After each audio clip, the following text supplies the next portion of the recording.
Institute of Nutrition and Functional Food at Laval University in Quebec, Canada. It's a pleasure today to present with my colleague, Dr. Noura Braham, the main step for the development of a food consumption survey for dietary exposure assessment. So there is a need to collect detailed, harmonized, and high-quality food consumption data from the study population and in Arab countries. Food consumption survey provide reliable data also for the assessment of consumers' exposure to contaminant in food and also at an individual level. So it can provide information in well-defined groups of individuals and also in at-risk population groups such as children, pregnant women, and elderly. Here are the main steps for the development of a food consumption survey based on the EFSA EU menu guidance. So there is a lot of preparation before being able to conduct the survey on the ground. It goes from step 1, the evaluation and determination of the methodology and the different tool, to the step 3, the approval process of the study plan and the budget. So in the next slides, I will present with my colleague Noura those different steps more in detail. So first of all, you need to develop the preliminary study plan and also look at the available methodology and nutritional tools available. Here are the main methods for collecting intake data.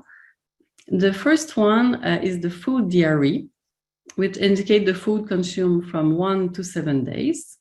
There's also the 24-hour dietary recall that is usually used in national dietary survey, conducted, for example, in the US or in EU. And that is an assessment of what was consumed by the participant in the last 24 hours. There's also the food frequency questionnaire, the FFQ, where the participants are asked to estimate the habitual frequency of consumption during a specific period of time. So EFSA recommends the use of food diaries for children, but also at least 2 24-hour dietary recalls for adults and adolescents when conducting a food consumption survey. It is also very important to note that food and beverage consumption patterns vary significantly within the region and within Arab regions. So there is really a need to use the appropriate tool, but also that the tool needs to be administered by very well-trained interviewers, such as nutritionists. Here it's the interview methods that we can use to collect the intake data. So there's the in-person or face-to-face interviews. There's the paper and pencil assisted interview, the PAPI, where the interviewers collect the nutritional information with a paper and a pencil. There's also the computer-assisted personal interview, where the interviewers collect the information with a computer. Regarding the distance interviews, there's the computer-assisted telephone interview, where the interviewer will contact the participant by phone and will use a computer to collect the data.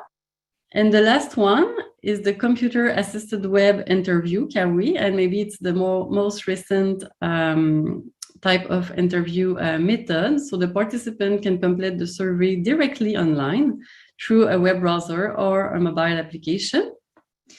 And talking of mobile application and web tool, there are different available web tools that can be used to collect the dietary information.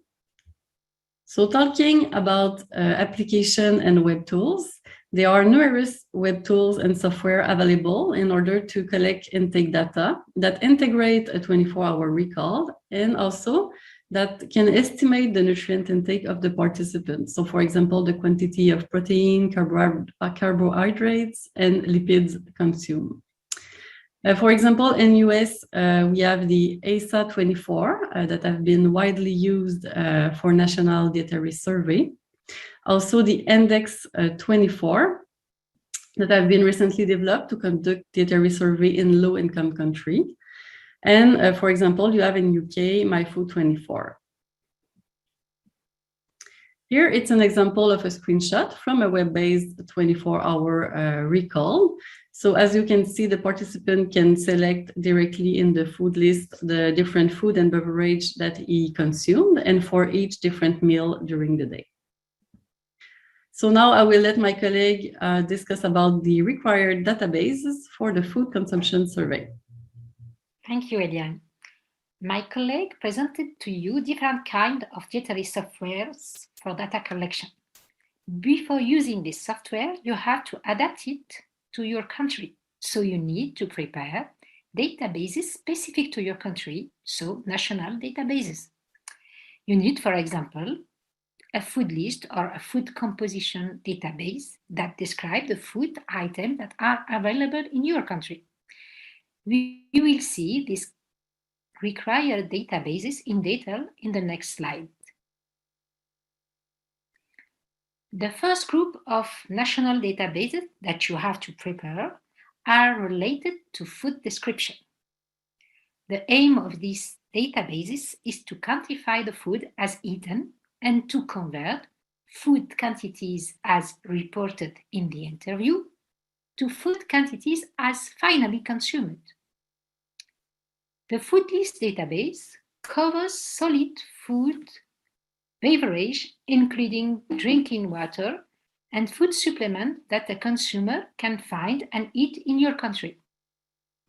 The food classification database allows to identify the food category, such as fruits or vegetables, meat or dairy product, or the food group, such as raw primary commodities, that is the part of the plant that was physically separated after harvesting or animal after slaughtering, raw primary commodities derivative that are single component food obtained from raw commodity applying processes changing the nature of food.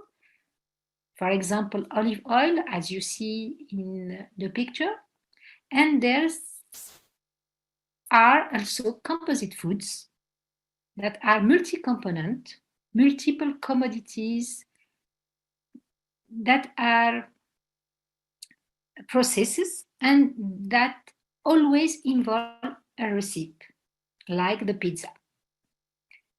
The food descriptor database allows to describe a particular aspect of a food. For example, the part that had been consumed, the ingredient, the brand, and other aspect. The food composition database contains the nutrient and energy content of food and is needed to convert food consumption data to nutrient intake. In this slide, you have as an example the food composition table of Kingdom of Bahrain. This table gives the level of macronutrients such as protein or fat or carbohydrate for each food item per 100 grams of edible portion. There are some Arabic countries such as Egypt, Kuwait, Saudi Arabia, or Tunisia that have developed their own food composition databases. The last group of food databases needed for a food consumption survey are related to the quantification of the food as eaten, so cooked, for example, or without inedible part. In the portion size database, there are different kinds of portion size measurement aids. The most used is the portion size picture book that illustrates the different quantities of a food or a meal that a participant can consume. So you have, as you see in the slide, plate with different kinds of quantities of the same meal, and the consumer chooses the photography that represents the portion that he has eaten. For processed food or meal, the quantities are estimated by the packaging size.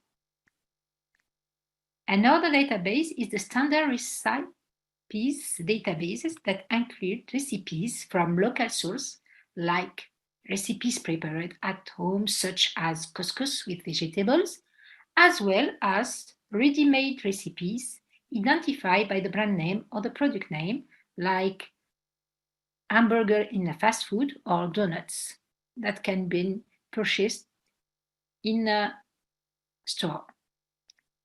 Yield factors allow to convert the raw quantity to cooked quantity, and the edible factors allow to estimate the edible part that had been eaten.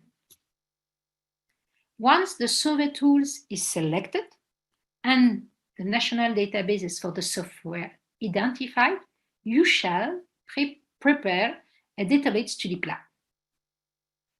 A well-designed and prepared study plan and implementation program are the basics of a successful dietary survey. The study plan shall include at minimum objective of the study, target population, time period, and the survey management and organization. Based on this detailed study plan, we can identify the requirement, all the resources needed for the conduction of the survey, such as human, technical backup, equipment, and transportation facilities. Then, we can estimate the budget with a careful balancing between the level of detail in consumption data desired versus the minimum requirement for obtaining information which fit for the purpose. Once the budget is estimated, you can evaluate the funding possibilities. Once the budget has been approved, or simultaneously with the approval process, the action plan for the preparation and implementation of the study should be prepared. The main components of the action plan are getting the permission of the ethics committee, that depending on the circumstance could take from 3 to 10 months and sometimes perhaps more than 10 months. Another important action is the translation and the adaptation of the data collection tool for national use, as we saw previously with the preparation of the national databases and the translation of all the document and instruction. This third step is the final step of the preparation of the survey, and I will let my colleague Eliane end the presentation with the main phases of the conduction of the survey on the ground. Thank you very much, Noura. So when you have the approbation of the ethical committee, you can prepare the field work, including all the different resources that you need, and recruit the participants. So as recommended by EFSA, you need to have at least 260 participants, equally males and females, in each age class defined in the study population. Then you need to do the interview and the data recording. So as we discussed, you need to collect data with enough details on the food, beverages, and supplements consumed, the recipes, the food descriptors, portion consumed, etc. And also you need to collect the data on the anthropometric measurement, physical activity, and sociodemographic background. After, you need to do the data management, the quality control, and finally, the analysis and reporting. So thank you very much. Thank you.